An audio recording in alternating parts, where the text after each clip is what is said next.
Selamat pagi Pak. Pagi. Saya dari Satgas Pembangunan Desa Anti Korupsi Desa Kenaiban ini melakukan wawancara bersama BPD Desa Kenaiban terkait salah satu komponen di indikator pembangunan desa anti korupsi.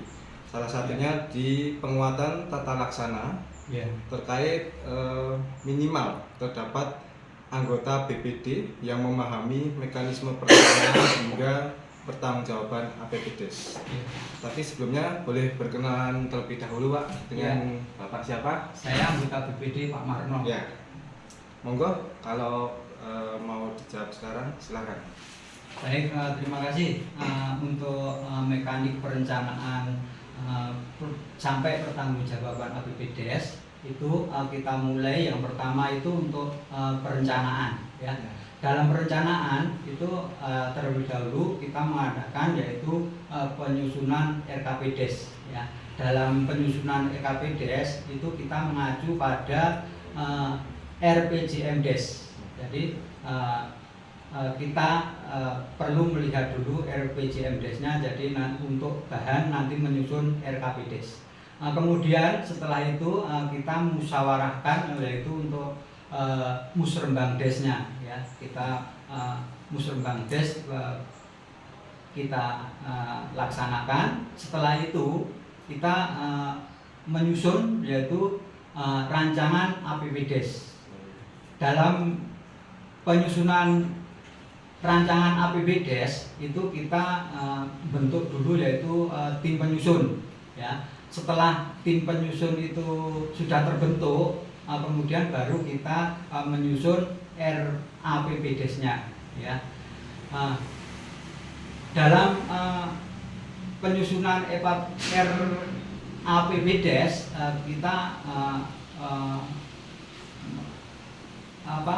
sesuai dengan perundang-undangan yang berlaku. Jadi setiap rincian pendapat dan belanja desa itu diperkirakan akan dalam anggaran dalam 1 tahun anggaran ya.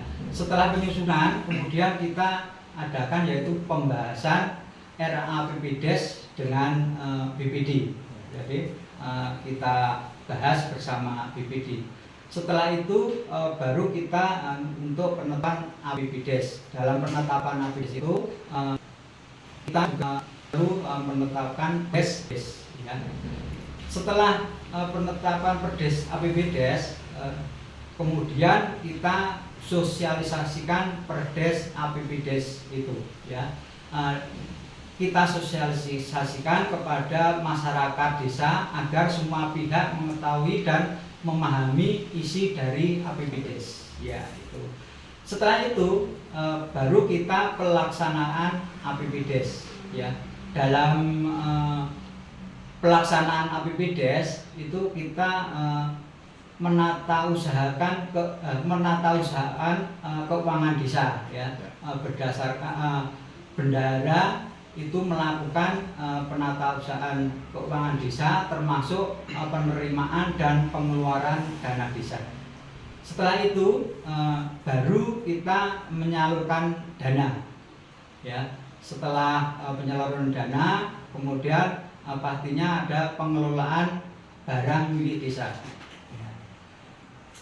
Setelah itu terlampaui semua, kemudian baru kita mengadakan pelaporan APBDes ya, pelaporan realisasi APBDes ya, yaitu kepala desa menyampaikan laporan realisasi pelaksanaan APBDes kepada bupati ataupun wali kota secara semester pertama dan akhir tahun.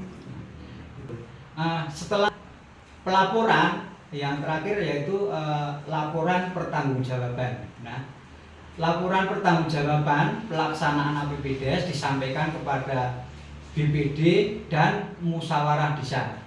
Nah, jadi itu untuk pertanggungjawaban APBDes ya. Jadi kepala desa bertanggung jawab secara hukum atas pengelolaan keuangan desa dan menyampaikan laporan pertanggungjawaban penggunaan anggaran desa.